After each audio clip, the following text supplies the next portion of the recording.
Olá pessoal, tudo bom? Tivemos ontem Grande Prêmio da Áustria no Red Bull Ring e vitória Lando Norris. Uma vitória contundente. Cara, ele se impôs do começo ao fim, no fim de semana. Né? O fim de semana dele começou um pouco mais tarde, começa aí no TL2, o TL1, nossa, eu não lembro o nome e eu esqueci de anotar. Ele dá lugar pro novato da McLaren, que termina em quarto. Muito interessante. Tudo bem, é um carro bom, legal, mas muito interessante a performance do novato da McLaren no TL1.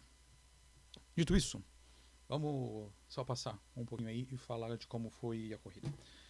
Eu vou trazer alguns pontos aqui do, do qualifying, alguns pontos interessantes. Né? Então, o Bortoleto se classifica em oitavo e o Hulk em vigésimo. Em oitavo, até ele disse que teve um pouquinho do envolvimento da bandeira amarela do Gasly.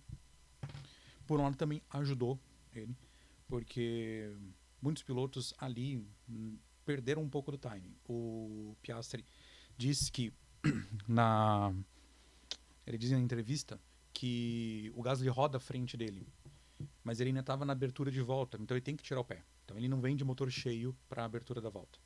Isso também dificulta um pouco a questão da pole, mas eu acho que ele realmente não conseguiria a pole porque a maneira que Norris se impôs no fim de semana foi muito contundente. Né? Agora, o Hulk, a princípio, não teve nada assim que foi. Você fala, puxa, isso aqui foi difícil. Não.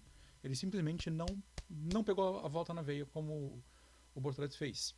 Então, o Gasly ter rodado teve um impacto e acabou queimando um pouco a volta do Max, o final dela. Também não brigaria por pole, mas poderia se classificar um pouco mais à frente.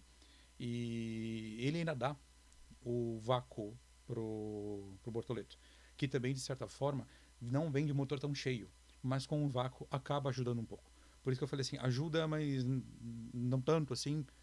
A rodada do Gasly teve um impacto muito forte no fim do Q3.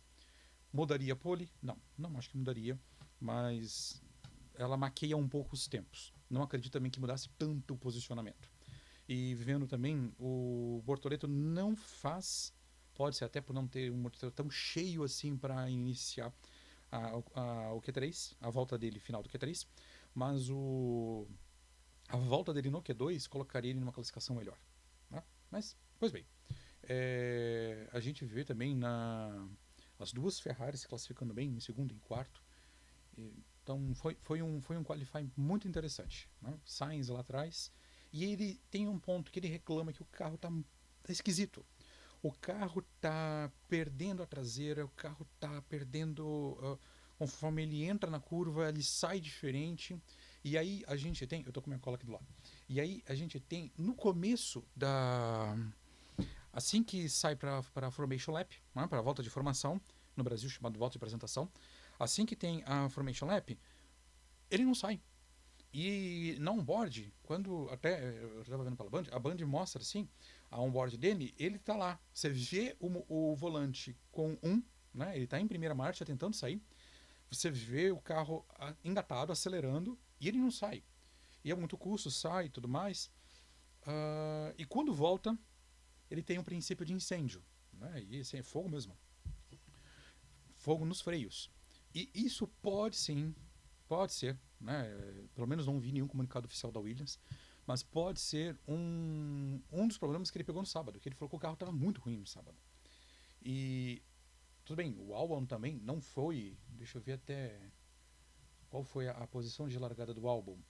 O Albon larga em 12º, né? Ele faz 1,52. O Sainz faz 1,55. Né? Porque ó, o tempo de corte foi aquele lance Stroll 1,53, né? 1,5329. Esse foi o corte. Esses 3 décimos, por um problema de freio, sim, fazem diferença, mas aí está acho que um ponto-chave. Né? Tô vendo só o tempo aqui, já falei bastante nessa parte. Uh, tem um ponto muito chave que é interessante. Os freios estavam sendo.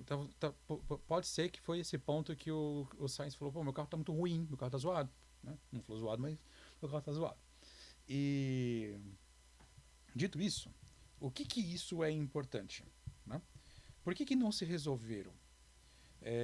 Porque o carro entra em Parque Fermé. E ontem não, no sábado eu pensei quando terminou, falei, pô, o cara tá largando em 19º, quebra o Parque Fermé, vê o que tá no carro, pô, o cara largar em último. Né?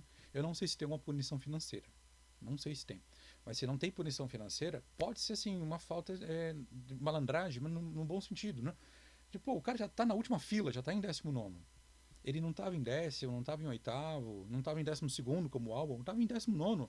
Atrás dele o Hulkenberg. Quebra o Parque Fermé, dá uma olhada que está no carro, troca a peça que precisa trocar, né?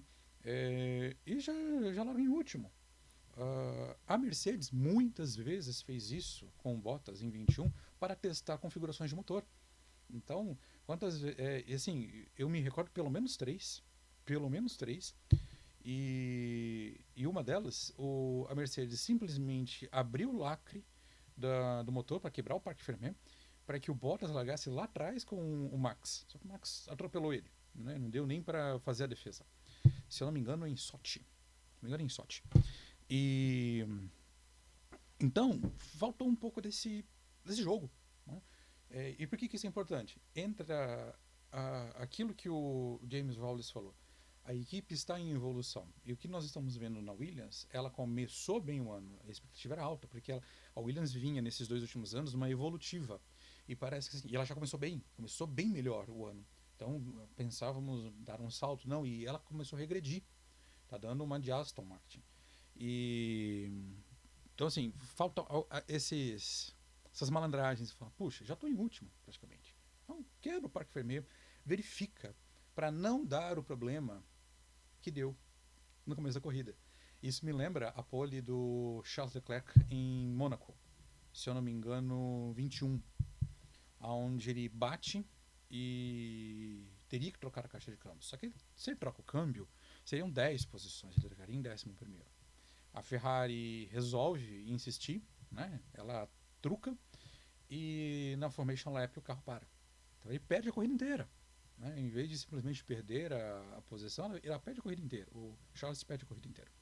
Pois bem, sobre a corrida, não vou entrar em tantos méritos. Eu falei até um pouco mais, mas eu quis dar um pouco mais de ênfase a esse ponto da Williams, porque eu achei muito interessante um pouco da dinâmica que às vezes a gente não vê por trás, né? Que você fala assim, puxa, fulano terminou em 8º, fulano terminou em 10º, fulano terminou em 15º, mas quais foram o que levou, o motivador que levou aquilo, né? A gente tem Tsunoda em 16º, vamos lá, né? Então Sainz para, Kimi, Antonelli e Max Verstappen, né? O Antonelli, quem nunca fez isso num videogame, ou quem nunca freou errado na vida no carro, não vai entender o que o Kimi fez. O Kimi joga o carro para a direita, faz um mergulho maluco, ele freia, só que assim, na posição que ele tá, o ângulo de curva fica totalmente complicado para ele. Eu acho que dá um ângulo de uns 130, 140 graus na posição que ele tá. Porque se ele tá mais aberto, ele consegue tracionar melhor. Qual foi o problema? Ele joga a direita, passa 2 carros, freia e perde a traseira. Perdeu a traseira, ele sai igual um míssil e acerta a traseira do Max. Alguns pontos. Então, o Kimi perde 3 posições para o próximo Grande Prêmio, que é este fim de semana, né? Também esqueci onde, mas esse fim de semana. Então, Kimi Antonelli punido em 3 posições. E repara uma coisa: o Max é aborroado, o carro vira, Drogovic sai pela tangente, perde 2 posições, o Gasly e o Albon ultrapassam ele. Então, ele acaba se mantendo em 8º, né? Porque ele ganharia a posição do Max, e ele tinha ultrapassado alguém. Acho que ele estava ultrapassando o Lawson, se eu não me engano. E com isso, porque aí o Lawson abre, isso, eles abrem. E com isso, o que acontece? O Max fala assim, um idiota me... Pip, né? E ele levanta, eu falei, pronto, agora vai partir pra cima do moleque. Ele levanta, põe o volante no lugar, senta no carro e parece que não sei se é pensar em tentar pegar carona ou ele estava só ajustando alguma coisa, desce do carro e sai abraçado com o Kimi. pensei, e aí logo acho que o Jafone falou alguma coisa. Não sei se tem alguma. Ele pode estar aí, melhor não brigar, pode ser o futuro companheiro. Não sei se ele já desistiu da, da Red Bull. Não sei se ele já desistiu da Red Bull. E isso pode sim ser um indício de uma saída da Red Bull, sim. Todos conhecem o Max. Né? O Max não é o troglodita que se imagina. Eu acho tão interessante, né? Ah, vocês sabem o quanto que eu sou, às vezes até ácido, com o perfil meio puritano de comentários, né? Porque existe o vilão e existe o mocinho. Não existe mocinho na Fórmula 1. Não existe mocinho. E não existe vilão. Todo mundo tem o seu lado bom e o seu lado ruim. A, a questão é, né, muitos aplaudem o soco do Senna na Irvine. Né? Porque era o Senna, tem que ir lá, tem que bater o carro. Muitos aplaudem o Senna abarroar o Prost. Agora, quando é uma pessoa que você não gosta, né, quando não é um amiguinho que você gosta, então, veja bem, o Max, eu acho que sim, ele está amadurecendo. Acho que ele está amadurecendo muito e ele está desgostoso com a Fórmula 1. Mas pra mim, aquilo dali tem um dedo tipo, cara, desistir, chega. Né? Cansei, cansei. Então, o Max, até ele fala que o Kimi, amigo, ele entende, ele entendeu ali. O Max já está há 10 anos, vai pegando um pouco o jeito da coisa. E ele já sabe, o campeonato está difícil pro lado dele. Não vou falar que acabou, né? São 60 pontos. Não se sabe o que vai vir nas férias de verão, né, de europeu. Férias de inverno para nós. Agora, vai que nas férias de verão vem uma mudança muito grande de carro. Então, o Max, ele vem aí como. O Max fica em 18º, né? Albon 17º, mais um problema no carro da Williams, foi um fim de semana terrível. Tsunoda 16º, Tsunoda, assim, a meu ver, tinha sido o erro do Colapinto. Quando tem o replay, eu falei, caramba, é verdade, o Colapinto já tinha passado. Tinha passado e o Tsunoda apertou dane-se, vamos lá, vamos embora. Né? E não era para. E esse é um ponto do fio desencapado do Tsunoda. O Tsunoda estava fazendo uma excelente corrida. Ele larga lá de trás, já era 10º, faz o pitch, vai para trás de novo, começa a recuperar terreno e tem uma daquela. Aí toma 10 segundos e joga a corrida no lixo. Não precisava daquilo. Então o Tsunoda termina em 16º, o Colapinto termina 15º. Se eu não me engano, ele não cumpre a punição de 5 segundos que ele toma em relação a fechar o Piastri. Até ele mesmo disse que ele não viu. E eu acredito, assim, nesse ponto, que ele realmente não tenha visto, porque ele estava tão focado na batalha com o Yuki, que eu acredito que ele realmente não viu o Piastri. O Gasly termina em 13º, foi uma corrida de altos e baixos. Hadjar 12º. O Hadjar tem aquela, ele é 880. Ou ele tá lá, né, 12º, 14º, ou ele tá pontuando em 15º, sexto. Berman 11º. O Berman, pra mim, não é uma decepção, né, porque o que vimos o Berman fazer na temporada passada, mas é uma temporada de entendimento dele. Ele entendeu o que é uma Fórmula 1. É muito legal ele pegar um carro da Ferrari e pontuar, depois ele vai para Haas e pontua, mas é uma temporada de estabilização. Ele precisa entender o que são 25 corridas, né? O que é uma temporada, o que é pontos corridos. Então, onde ele vai errar, ele vai acertar. Para mim, Berman é um piloto que futuramente vai para a Ferrari, mas no momento é isso aí. O que tem, o carro não é lá aquelas coisas e ele está aprendendo. Né? O Ocon, agora vamos para a lista então dos pontuadores, né? Ocon 10º, uma corrida muito justa do Ocon. Né? O Ocon larga em. Cadê? 17º.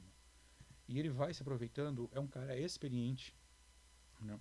A Haas não é um carro terrível, tenebroso, mas também não é um carro bom. Então tá ali. Né?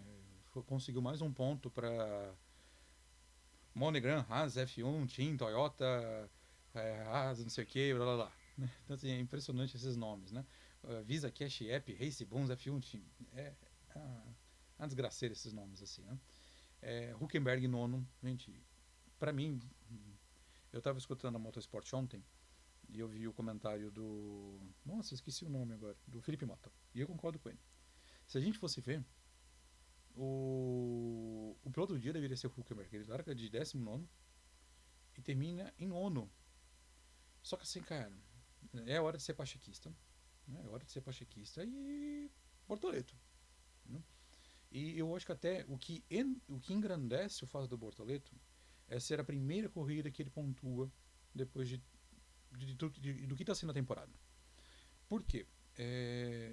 E aí mostra a frieza dele. Ele consegue batalhar com o Alonso. Né? Eu sei que já estou até avançando, mas ele consegue batalhar com o Alonso. Ele consegue disputar agressiva e limpamente com o Alonso, sem medo de perder os pontos. Então, gente, imagina se na última volta ele erra, vai para a brita e perde a pontuação. Nós já vimos isso acontecer várias vezes. Mas não, ele consegue. Então, assim, o Hülkenberg seria o piloto do dia se não fosse o Bortoleto. Né? Eu acho que esse é o contexto. Se não fosse a primeira pontuação do Bortoleto, eu acho que o Hülkenberg seria realmente o piloto do dia. O Hulk vem mostrando aquilo que eu vivo falando. Ele é um excelente piloto. Ele é um piloto para ser campeão mundial? Não. Não é. Mas ele é um piloto acima de muito piloto aí. Né? Para mim, ele é muito melhor que o Ocon. Eu acho ele melhor que o Yuki. Eu acho ele muito melhor que o Yuki. Se ele tivesse um carro melhor, ele faria mais pontos? Sim. Ele pegaria pódio? Não sei. Não sei.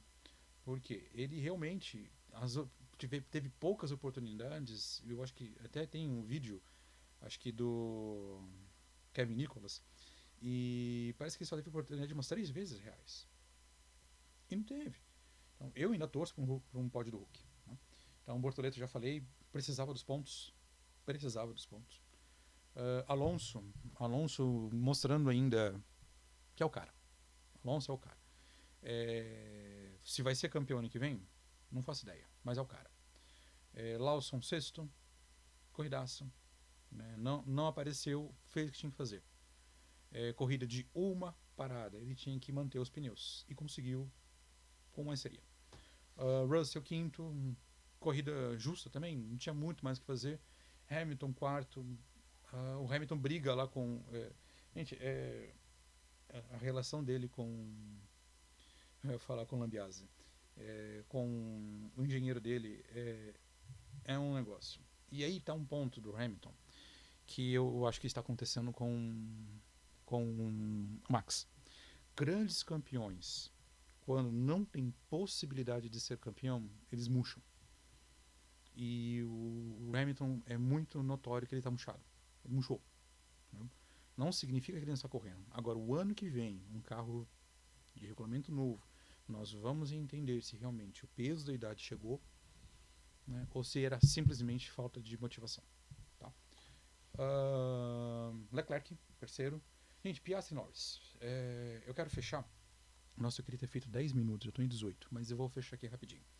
Eu quero fechar esse vídeo com um comentário que é o seguinte. Certa vez eu escutei uma pessoa falando, porque o Hamilton tem 7 títulos e o Piquet tem 3, naquela confusão do Piquet com o Hamilton, e por isso ele é melhor. Né? Eu faço a pergunta, quantas vezes nós vimos o Bottas ter a permissão de brigar com o Hamilton, nas oportunidades que teve? E eu lembro que na temporada de 20, ele brigava no rádio. Qual é a estratégia do Hamilton? Eu quero fazer o inverso. Qual pneu ele colocou? Eu quero o inverso. E a Mercedes colocava o mesmo. A Mercedes era muito claro, não briguem. Não briguem. Depois do episódio Rosberg e Hamilton, depois dos 3 anos que eles passaram, e principalmente após a morte do Nick Lauda, a Mercedes simplesmente partiu pro sem agressão. Entendeu? A McLaren está pagando para ver. E a McLaren, ela notoriamente sempre fez isso. Né? Haja vista Button e Hamilton, Prost-Senna, né? Que foi digamos, o que nós vimos efetivamente. O Hackney culto era até onde deu, e depois o Hackney se impôs. E Alonso e Hamilton. Então, não estou falando que o Hamilton não teria os títulos que tem, né? Mas eu vejo que foram um pouco mais simples as conquistas, porque o Bottas não tinha permissão de brigar. E o Bottas não é piloto de ser campeão mundial. Não é. Mas ele nunca teve a oportunidade também de chegar e se bancar. Ele não se pôs na posição e quando teve as poucas oportunidades, não foi lhe dado. Esse foi o Grande Prêmio da Áustria. Fim de semana nós temos um novo Grande Prêmio. Deixa eu pegar aqui, peraí. Só um minutinho. Peguei aqui, Grã-Bretanha. Silverstone. Próximo fim de semana, Silverstone. Muito obrigado, deixa o like, né? Compartilha o vídeo aí e bora para a próxima corrida. Valeu!